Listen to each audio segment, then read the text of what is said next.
Assalamualaikum warahmatullahi wabarakatuh. Perkenalkan, nama saya Fitra Varial dengan NIM 073002000006 dari Prodi Teknik Pertambangan Universitas Trisakti angkatan 2020.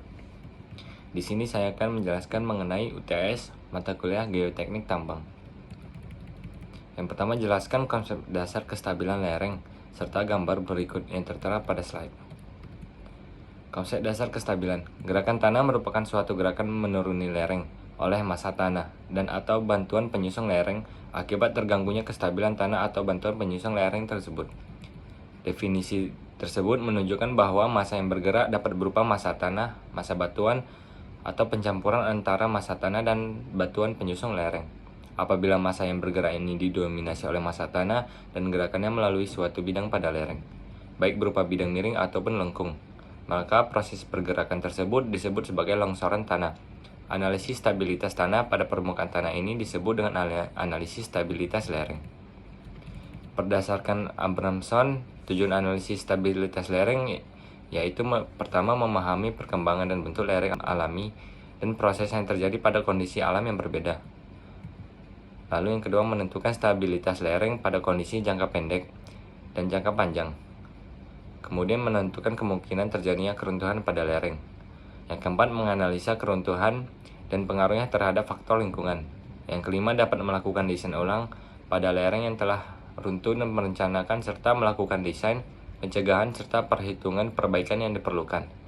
Dan yang terakhir, mempelajari pengaruh beban gempa pada lereng dan timbunan. Gambar tersebut merupakan gambar geometri lereng lubang tipikal terbuka yang menunjukkan hubungan antara sudut kemiringan keseluruhan antara jalanan geometri, sudut, dan bench. Pertama, sudut kemiringan pit keseluruhan dari puncak ujung sampai kaki menggabungkan semua geometri sudut dan bench. Ini mungkin merupakan lereng komposit dengan kemiringan yang lebih datar pada material permukaan yang lebih lemah, dan lereng yang lebih curam pada batuan yang lebih kompeten di kedalaman. Selain itu, sudut kemiringan dapat bervariasi di sekitar lubang untuk mengakomodasi perbedaan geologi dan tata letak lereng. Kedua, sudut antarem adalah lereng, atau lereng yang terletak di antara setiap lereng yang bergantung pada jumlah lereng dan lebarnya. Ketiga, sudut muka bangku individu tergantung pada jarak vertikal antara bangku, atau gabungan beberapa bench, dan lebar bench yang dibutuhkan untuk menampung batu kecil jatuh. Beberapa faktor yang dapat mempengaruhi desain lereng yaitu ketinggian lereng, geologi, kekuatan batuan, tekanan air tanah, dan kerusakan permukaan akibat peledakan. Misalnya dengan setiap kemunduran lereng yang berurutan, kedalaman lubang akan bertambah dan mungkin perlu ada penurunan yang sesuai untuk keseluruhan sudut lereng. Selain itu, untuk lereng di mana lereng berada, sudut kemiringan mungkin lebih datar untuk membatasi risiko kegagalan yang menyebabkan jalan keluar, dibandingkan dengan lereng tanpa lereng di mana beberapa ketidakstabilan dapat ditoleransi. Jika ada tekanan air yang signifikan di lereng, pertimbangan dapat diberikan untuk memasang sistem drainase, jika dapat ditunjukkan bahwa penurunan tekanan air akan memungkinkan peningkatan sudut lereng.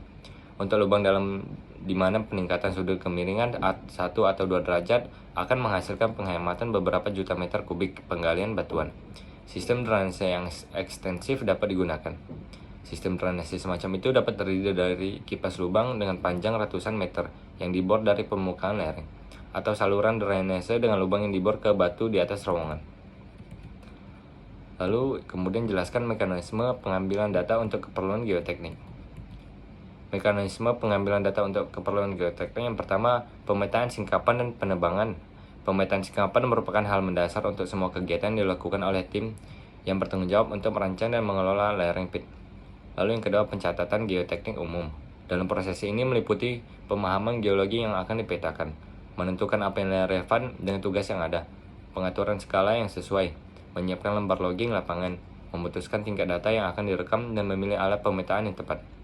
Lalu yang ketiga, pemetaan untuk analisis struktural. Teknik pemetaan yang digunakan untuk pengumpulan data struktural terperinci, biasanya termasuk dalam salah satu dari 3 jenis berikut, yaitu pemetaan garis, pemetaan jendela, pencitraan digital. Yang keempat, pengeboran inti dan penebangan. Perencanaan dan pelincuan lubang bor adalah langkah yang paling penting dari penyelidikan pemboran. Harus ada tujuan primer dan sekunder yang jelas untuk mengekstrak informasi potensial sebanyak mungkin. Pengumpulan data air tanah sebagaimana dicatat dalam pendekatan pengumpulan data, kemudian menguraikan sifat dari masing-masing metode pengujian yang sesuai. Ini adalah gambar core disking selama pemboran karena login stress. Saat menyiapkan load detail, rekahan yang memotong inti padat, parameter berikut harus ditangkap di setiap domain. Frekuensi rekahan alami per meter yang mencakup semua rekahan terbuka pada teras kecuali yang diakibatkan oleh penanganan teras. Kadang-kadang sulit untuk membedakan antara rekahan terbuka alami dan rekahan diinduksi oleh proses pemboran, khususnya ketika pemboran batuan berfoliasi atau sedimen dengan bidang pelapisan yang dikembangkan dengan baik. Namun, pengalaman menunjukkan bahwa patahan akibat pengeboran dapat mengindikasikan kelemahan internal pada massa batuan. Jadi penting untuk menangkapnya saat pada penebangan. Fitur yang menunjukkan jeda akibat pengeboran meliputi permukaan yang segar, kasar, dan tidak dilapisi. Patah tegak lurus terhadap sumbu inti juga dapat menunjukkan pemutusan buatan atau penghilangan tegangan, misalnya yang disebabkan oleh cakram inti. Lalu jelaskan prinsip kuat geser batuan. Jelaskan konsep efek skala terhadap massa batuan seperti gambar di bawah.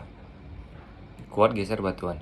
Kuat geser batuan adalah kemampuan batuan melawan tegangan geser yang terjadi pada saat batuan itu diberikan beban. Keruntuhan geser terjadi akibat adanya gerak relatif antara butir-butir batuan tersebut. Semua massa batuan memiliki bidang-bidang diskontinu, seperti kekar, bidang perlapisan, dan sesar. Pengujian kuat geser dilakukan untuk mengetahui sifat mekanik dari batuan yang menjadi spesimen, yaitu dari segi berapa kekuatan spesimen terhadap suatu geseran, disertai adanya pembebanan yang masih mampu ditahan oleh spesimen tersebut. Hal ini banyak digunakan dalam analisis stabilitas lereng pada tambang terbuka, analisis stabilitas batuan samping pada lubang bukaan bawah tanah, dan lain sebagainya. Dari gambar ini, efek skala dan kondisi geologis bisa menjadi terlihat bahwa permukaan geser dapat terbentuk di sepanjang permukaan diskontinuitas atau melalui massa batuan. Seperti yang diilustrasikan pada gambar di samping, pentingnya klasifikasi yang ditunjukkan pada gambar tersebut adalah bahwa pada dasarnya semua analisis stabilitas lereng perlu dilakukan menggunakan sifat kekuatan geser, baik diskontinuitas atau massa batuan. Kuat geser diskontinuitas dapat diukur di lapangan, dan laboratorium kuat geser massa batuan ditentukan oleh metode empiris yang melibatkan baik analisis sebalik lereng yang dipotong dalam kondisi geologi yang sama, atau dengan perhitungan yang melibatkan kekuatan batu indeks.